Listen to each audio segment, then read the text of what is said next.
Hello everyone! In this simulation, we're going to calculate the strain energy for glass.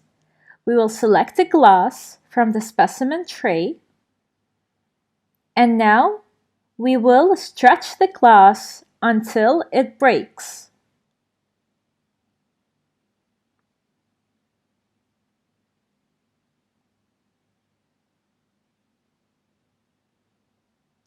Now we're going to find the strain energy for the glass specimen.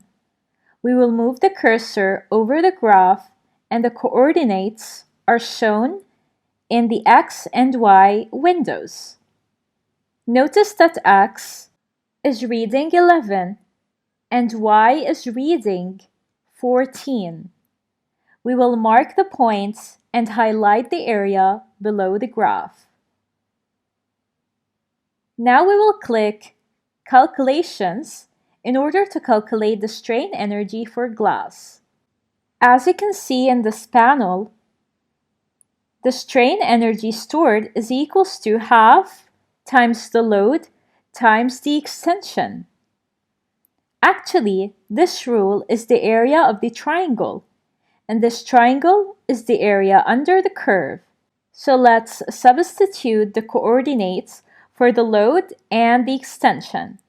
The load is the y coordinate, which is 14 Newton, and the extension is the x coordinate, which is 11 millimeters. You can calculate this value, or you can press Calculate right here. The value of the strain energy stored is equals to 77 millijoules.